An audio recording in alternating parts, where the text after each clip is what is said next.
Got fired by my supervisor for leaving early to help my uncle. She said, money can't be that important. My boss fired me, then smirked as I packed my things. It was all because of my Uncle Leo. Did she really think she could get away with it? Hey everyone, welcome back to my channel. You are not going to believe what happened to me. I lost my job, my dream job, because I helped my family. But it wasn't just the firing that stung. It was the cruelty, the blatant disregard for my family's struggles. And then I stumbled upon something that turned everything upside down. Her secrets were darker than I ever imagined. And my own husband? Well, you'll just have to stay tuned to find out. Buckle up because this is a story of betrayal, ambition, and a desperate search for justice. Don't forget to like and subscribe if you want to hear more true crime stories. You won't believe this one. The rain was coming down in sheets outside the office windows as I walked in that Monday. The flickering fluorescent lights seemed to mock me, reflecting in the puddles forming on the linoleum floor. I was running late after a chaotic morning trying to get my 2 kids ready for school. Little did I know that would be the least of my worries that day. My desk was covered in stacks of invoices, all needing to be processed before the end of the week. I worked as a logistics coordinator for a small manufacturing company in Portland. It wasn't glamorous, but it was a solid job, and I was good at it. I loved the challenge of juggling shipments, negotiating rates, and keeping everything running smoothly. Around 3 in the afternoon, my phone rang. It was my Aunt Maria. Her voice was trembling as she explained that my Uncle Leo's mechanic shop was on the brink of foreclosure. A crucial piece of equipment had broken down, and he needed $3,500 to fix it, or he'd lose everything. Leo had always been there for me. He helped me fix my first car, gave me my first job, and even walked me down the aisle at my wedding when my own father couldn't be there. There was no question. I had to help him. I walked into my supervisor, Brenda's office. Brenda was difficult. She was ambitious, bordering on ruthless, and always seemed to be looking for ways to climb the corporate ladder. Brenda, I need to leave early today, I said, trying to keep my voice steady. My uncle is in a real bind, and I need to wire him some money. Brenda's perfectly manicured eyebrows shot up. Leave early? On a Monday? We have deadlines, you know. I know, but this is an emergency. I can make up the time tomorrow. She leaned back in her chair, a smug look on her face. Money can't be that important. Family. That's just an excuse. Her words hit me like a slap in the face. How could she be so callous? It is that important, Brenda. My uncle needs this money to save his business. Well, I need you here to do your job. I can't just let everyone run off whenever they feel like it. I'm not running off. I'm asking for a few hours. I'll get everything done. She sighed dramatically. Fine, but be warned, this sets a bad precedent. I rushed to the bank, wired the money to my uncle, and headed home. I felt relieved that I could help, but also uneasy about Brenda's reaction. Brenda called me into her office immediately. Have a seat, she said, her voice cold. I sat down, bracing myself. After your unscheduled departure yesterday, I had time to review your performance, she said, avoiding eye contact. And I've decided to let you go. I stared at her, stunned. Let me go, you're firing me for leaving early to help my uncle? It's not just that, she said, her voice dripping with false sympathy. Your performance has been lacking. We need someone who is fully committed to this company. I knew it was a lie. My performance reviews had always been excellent. This was about her wanting to punish me for defying her. This is ridiculous, I said, my voice rising. You can't fire me for this. I can, and I am.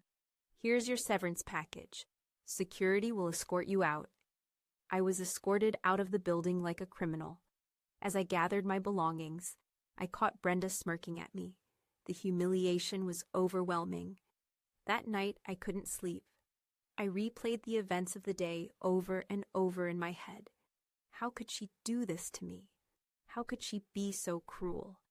And then, a seed of suspicion began to grow in my mind. It wasn't just about leaving early. There had to be more to it. Brenda had been looking for a reason to get rid of me, but why? I knew I couldn't just let this go. I had to find out what was really going on. I knew it was risky, but I had nothing to lose. I needed to find out if Brenda was hiding something. My husband, Mark, worked in the accounting department at the same company. He was friends with the head accountant, David. Maybe they knew something. "Mark, do you know anything about why Brenda fired me?" I asked him that evening as we sat at the kitchen table. He looked uncomfortable. "She said it was about your performance." "That's not true, and you know it." "Was there something else? Did you hear anything in accounting?" He hesitated. "David mentioned something about budget cuts, but I don't know for sure." I didn't believe him. Mark was always so eager to avoid conflict. He hated getting involved in anything messy. That night, while Mark was asleep, I decided to take a look at his laptop. I knew it was wrong, but I was desperate. I found his email open, and there it was, an email from Brenda. The subject line read, "Project Nightingale." My heart pounded as I opened the email. It was a proposal for a new restructuring plan that would eliminate several positions, including mine. But the details were even more disturbing. The plan included creating ghost accounts to funnel payroll funds to a private offshore account. This was fraud. This was illegal. And Mark knew about it. He was copied on the email. He had approved the plan. I felt betrayed, not just by Brenda, but by my own husband. How could he be involved in something so dishonest? How could he keep it from me? I closed the laptop, my hands shaking. I needed to confront him. When he came into the kitchen, I held up the laptop. "What is this?" I asked, my voice trembling. He paled. I don't know what you're talking about."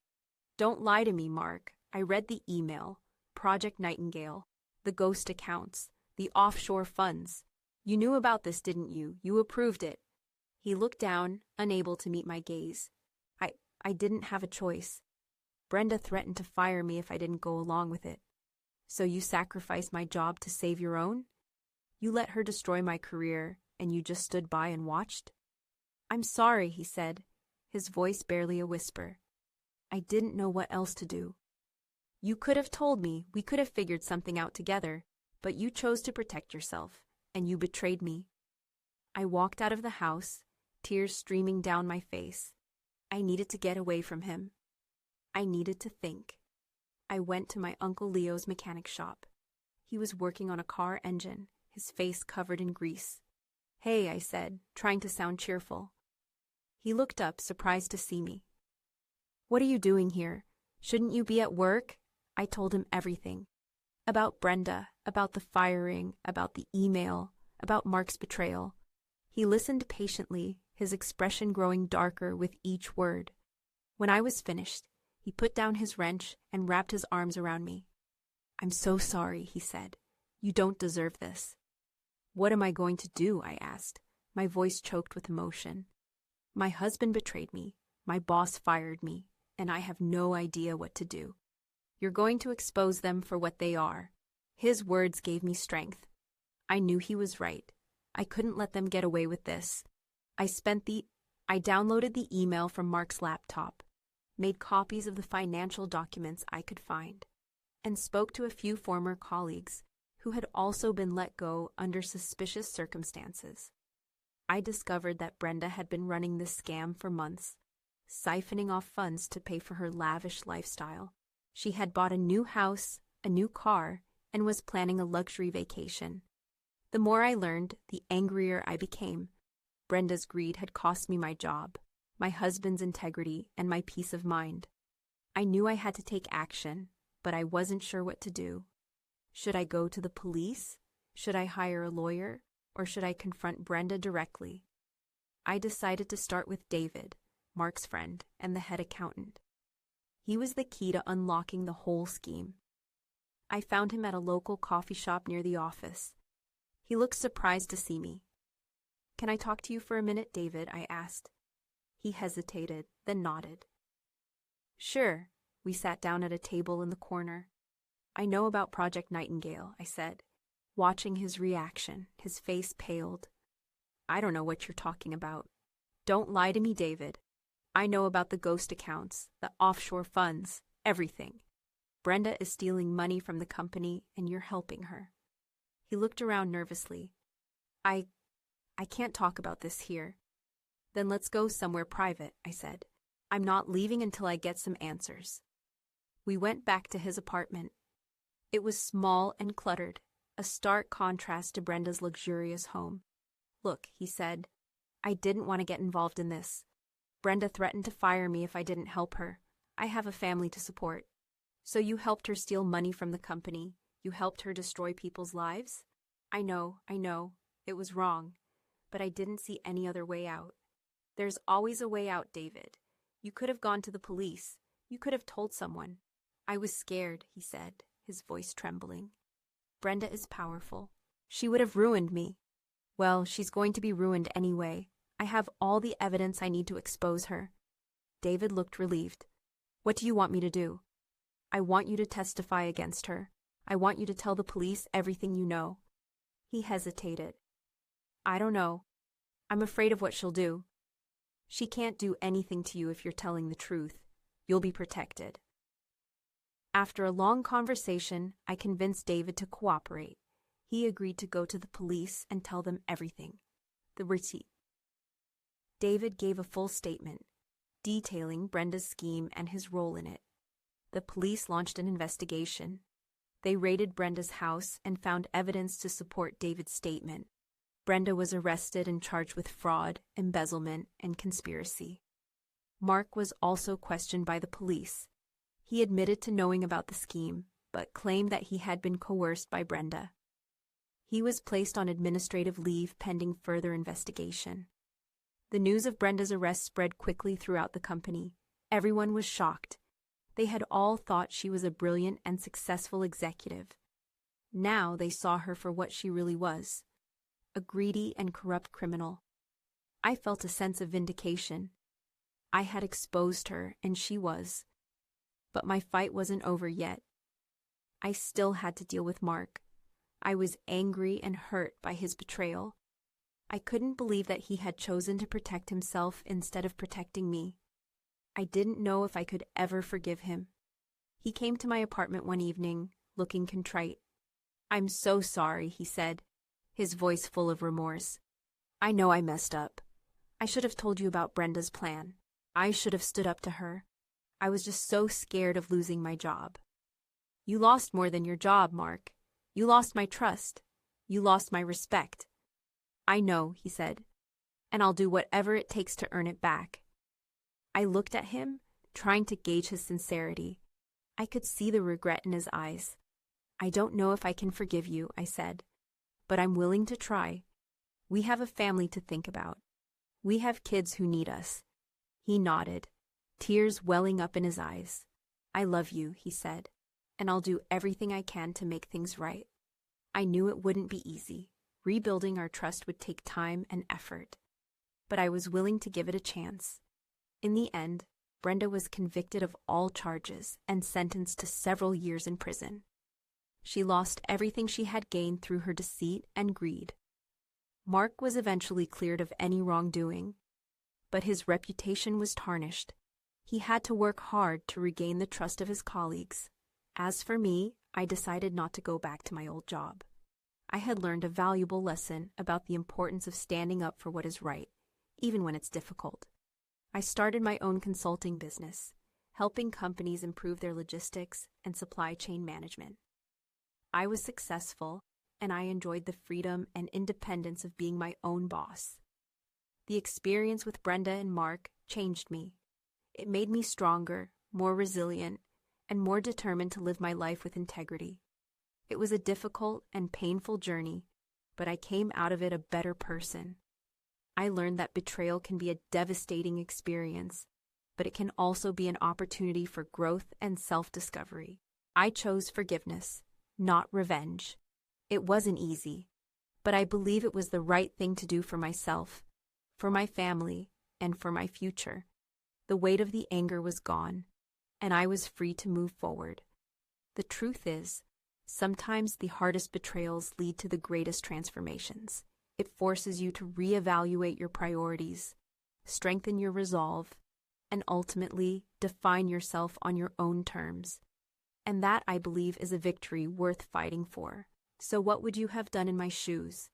Could you have forgiven Mark? Could you have walked away from revenge? Tell me your thoughts in the comments below.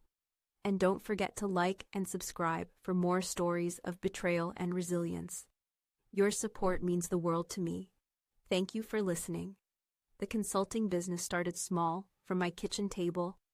I remember staring at the blank screen, the cursor blinking, daring me to believe I could actually pull this off. Doubts swirled, whispers of, "You're not qualified," echoing in my head.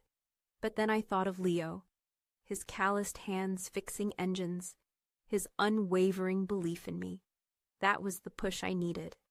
The first few months were a blur of networking events, cold calls, and late nights fueled by lukewarm coffee.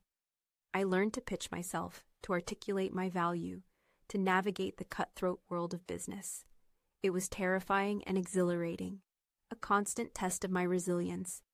Mark helped where he could, offering advice, proofreading proposals, being a sounding board for my anxieties. It was a slow process, but bit by bit, the trust between us began to rebuild.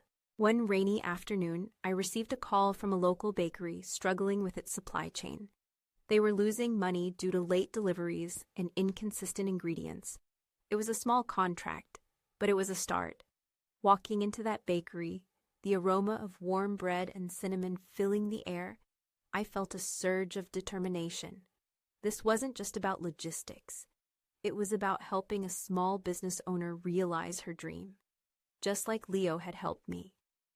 I immersed myself in their operations, analyzing their processes, identifying bottlenecks, and implementing solutions. It was hard work, but seeing the bakery's efficiency improve, the smiles on the employees' faces, made it all worthwhile. Word spread, and soon I was getting referrals from other small businesses. My reputation grew, and I started to land larger contracts. I hired a small team, rented a modest office space, and officially launched my consulting firm. One day, I received an email from an anonymous sender. The subject line read, "The truth about David." My heart sank. I clicked on the email, and a wave of nausea washed over me.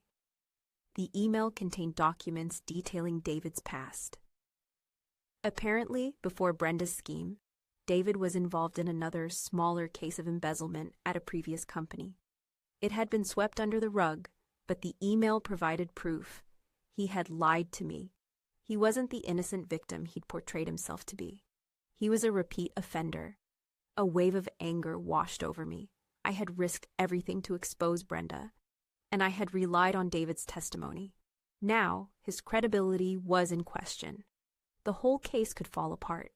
I felt betrayed again, this time by someone I thought I could trust. What would you do in my place? Would you confront him? Would you go to the police?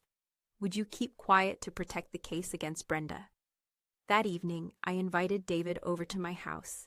I made dinner, trying to act normal, but my hands were shaking as I set the table. When he arrived, he seemed nervous, avoiding eye contact. "Is everything okay?" he asked. "We need to talk, David," I said, my voice steady. I handed him the printout of the email. He paled. "Where did you get this? That's not important. What is important is that you lied to me. You weren't honest about your past." He hung his head. "I know. I'm sorry. I was afraid you wouldn't believe me if you knew." "You should have told me the truth, David. I needed to know. Your credibility is crucial to this case." I know, I messed up. But please don't give up on me. I'm still willing to testify against Brenda. This doesn't change anything." "Does it?" I asked, doubt clouding my voice. "Doesn't it make you wonder what else you haven't told me?" He looked at me, pleadingly. "Please trust me. Brenda took advantage of me. I regret everything I did with her. I want to fix my mistakes." After a long night of soul-searching, I called my lawyer.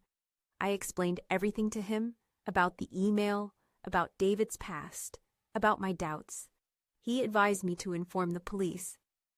It's their decision whether or not to use David's testimony, he said, but they need to know the truth. They thanked me for my honesty and assured me that they would investigate David's past. The police interviewed David again, confronting him with the evidence of his past embezzlement. He admitted to everything. Despite his checkered past, they decided to still use his testimony against Brenda. They felt that his evidence was crucial to securing a conviction. The trial began a few weeks later. Brenda's defense team tried to discredit David, highlighting his past crimes and accusing him of being a liar. But David stood firm, telling the truth about Brenda's scheme and his role in it. I testified as well, explaining how I discovered the fraud and how Brenda had fired me for leaving early to help my uncle. It was a difficult experience, reliving the betrayal and humiliation, but I knew I had to do it. The jury deliberated for 2 days. Guilty. Brenda was found guilty on all charges. Justice had been served. I felt a sense of closure, knowing that Brenda was... After the trial, I ran into David at a coffee shop. He looked tired but relieved. "Thank you," he said, "for giving me a second chance. I hope you'll make the most of it," I said. "And I hope you'll be honest from now on." He nodded. "I will. I promise." Seeing Brenda go to prison, watching David get a chance to start over. It was a whirlwind of emotions. And then there was Mark. He worked tirelessly to earn back my trust. Small gestures, consistent honesty, and a genuine desire to make amends slowly began to chip away at the wall I had built around my heart. One evening, he surprised me with a framed photo of Leo's mechanic shop. "I know it's not much," he said, "but I wanted to remind you of what really matters: family." That simple gesture spoke volumes. It showed me that he understood my values, that he was committed to our family, and that he was willing to work for our future. Rebuilding our marriage was a long and arduous process. There were moments of doubt, moments of anger, moments when I wondered if we could ever truly move past the betrayal. But we persevered. We went to counseling, we communicated openly, and we focused on building a stronger foundation based on trust and honesty. Slowly but surely, we started to heal. Looking back, I realized that the experience with Brenda and Mark had taught me valuable lessons about forgiveness, resilience, and the importance of staying true to my values. It had also shown me the power of second chances. Mark had shown me that even after the deepest betrayals, people can change. They can learn from their mistakes, and they can earn back your trust. It takes time, effort, and a willingness to forgive, but it is possible. And I, in turn, had to learn that holding on to anger and resentment only hurts yourself. Letting go, forgiving, and moving forward is the key to finding peace and happiness. What would you have done? Would you have given Mark another chance? Could you have found it in your heart to forgive him after such a deep betrayal? These aren't easy questions, and there are no right or wrong answers. It's a personal choice, one that requires courage, vulnerability, and a willingness to believe in the possibility of redemption. I chose to believe in that possibility, and I'm grateful that I did. Because in the end, forgiveness wasn't just about Mark, it was about me. It was about freeing myself from the shackles of anger and resentment, and embracing a future filled with love, compassion, and second chances. The rain outside intensified, mirroring the tempest of emotions I had just recounted. Yet inside, a sense of calm settled over me. The storm had passed, leaving behind a clearer sky, a stronger foundation, and a renewed appreciation for the enduring power of family, forgiveness, and the unwavering strength of the human spirit. The consulting business continued to thrive. I started taking on bigger clients, companies that were household names. It was exhilarating, but also incredibly demanding. I found myself working longer hours, traveling more frequently, and spending less time with my family. Mark noticed the change in me. "You're working too hard," he said one evening as I was packing for a business trip. "You're going to burn yourself out." "I know," I said, "but this is a great opportunity. I can't afford to pass it up." "But what about us? What about the kids? They miss you." I felt a pang of guilt. He was right, I was neglecting my family. But I was driven by a desire to prove myself, to show everyone that I could be successful even after everything that had happened. My sister Sarah called me.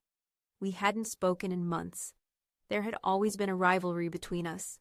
She was always the golden child, the one who excelled at everything she did. I struggled to keep up. "I need your help," she said, her voice hesitant. "I'm in trouble." I listened as she explained her situation. She had invested in a risky business venture that had gone sour. She was now deeply in debt and facing financial ruin.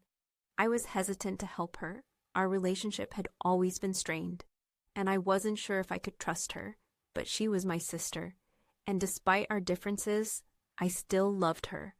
What would you do? Would you help your sibling, even if they had hurt you in the past? Would you risk your own financial security to save them from ruin? After a sleepless night, I decided to help her. I loaned her a significant amount of money, enough to get her back on her feet. "Thank you," she said, tears in her eyes. "I don't know what I would have done without you." I hugged her, and for the first time in years, I felt a genuine connection between us. But my generosity came at a cost. I had to take out a loan against my own business to help Sarah. I discovered that Sarah had lied to me about the extent of her debt. She owed far more than she had initially told me. She had also hidden the fact that she had taken out several other loans, using my name and business as collateral without my permission. I was furious. She had betrayed my trust again, and this time she had put my entire business at risk. I confronted her. "How could you do this to me?" I asked, my voice shaking with anger. "I trusted you, and you used me." She tried to deny it at first, but I had the evidence, the loan documents, the emails, everything. Eventually, she confessed. She said she was desperate, that she didn't know what else to do. I told her that I never wanted to see her again. I cut her out of my life. Dealing with the fallout of Sarah's actions was devastating. The loan threatened to bankrupt my company, and the stress took a toll on my health and my marriage. Mark was incredibly supportive, but the strain was palpable. I started working even harder, trying to salvage my business and protect my family.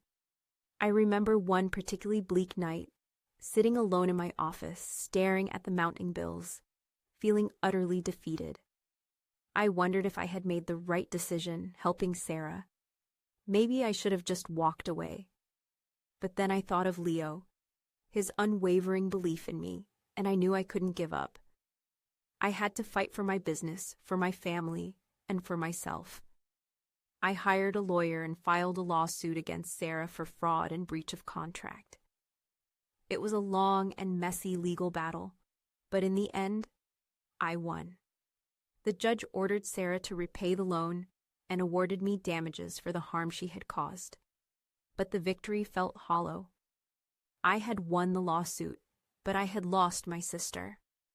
The money couldn't replace the emotional toll the situation had taken. Would you have pursued legal action, even if it meant destroying your relationship with a family member? Is there a point where forgiveness is no longer an option? The experience with Sarah forced me to reevaluate my priorities. I realized that success wasn't just about money or power. It was about relationships, about family, about living a life of integrity. I decided to make some changes. I started delegating more responsibility at work, spending more time with my children, and making a conscious effort to nurture my marriage. I also started volunteering at a local charity, helping other women who had been victims of fraud and abuse. I found that giving back to the community helped me to heal and to find purpose in my life again. Years passed. My business continued to grow, but I made sure to keep my priorities in order. I learned to say no to opportunities that would take me away from my family. I focused on building strong relationships with my employees, creating a positive and supportive work environment. One day, I received a letter from Sarah. She was living in another state, working as a waitress. She said she was sorry for everything she had done. She understood why I had cut her out of my life, and she didn't expect me to forgive her. but she wanted me to know that she was trying to change. She was going to therapy, attending support groups, and working to make amends for her past mistakes. The letter ended with a simple message: I miss you. Reading her words, I felt a mix of emotions: anger, sadness, but also a flicker of hope. Maybe, just maybe, there was a chance for us to reconcile. I decided to reach out to Sarah. We started talking on the phone, then eventually met for lunch. It was awkward at first, but slowly we began to rebuild our relationship. It wasn't easy. There were still scars from the past, but we were both committed to making it work. I chose to believe that she was capable of change, and more importantly, I knew that holding on to resentment would only hurt me in the end. I understood the importance of forgiveness, even when it feels impossible, and I saw in her actions a genuine effort to make amends. We started attending family events together, spending holidays at my house. My children embraced her, and she became a loving aunt to them. Over time, our relationship blossomed, stronger and more resilient than ever before. It wasn't perfect. There were still occasional bumps in the road, but we had learned to communicate openly, to forgive each other's imperfections, and to cherish the bond that connected us. Looking back on my journey, I realized that betrayal is an inevitable part of life. It will happen to varying degrees and in various forms, but it doesn't have to define you. You have the power to choose how you respond to it. You can choose to let it consume you, to hold on to anger and resentment, or you can choose to forgive, to learn from your mistakes, and to move forward with strength and resilience. And most importantly, you can choose to build a life based on love, compassion, and the unwavering belief in the possibility of redemption. The office was silent, save for the gentle hum of the computer. Outside, the first rays of dawn painted the sky with hues of hope. I smiled, a genuine, heartfelt smile. My story was a testament to the enduring power of the human spirit, a reminder that even after the darkest storms, the sun will eventually rise again. The consulting firm grew beyond my wildest dreams. I never forgot the lessons I'd learned. It's not just about success. It's about the journey, the people you help along the way, and the integrity you hold on to. Leo's shop is thriving, bigger than ever. Mark and I were stronger. We went through hell, and we came out on the other side, hand in hand. And Sarah? She became a social worker, dedicating her life to helping others avoid the mistakes she made. Standing here, looking out at the city lights, I know that even the deepest wounds can heal. Even the most devastating betrayals can lead to unexpected strength. It's all about choosing forgiveness, choosing hope, and choosing to build a life filled with love and meaning. It wasn't about revenge, but about reclaiming my life, rewriting my story. It was about turning betrayal into a beacon of hope, illuminating a path forward, not just for me, but for everyone who has ever felt lost or betrayed. That's my story.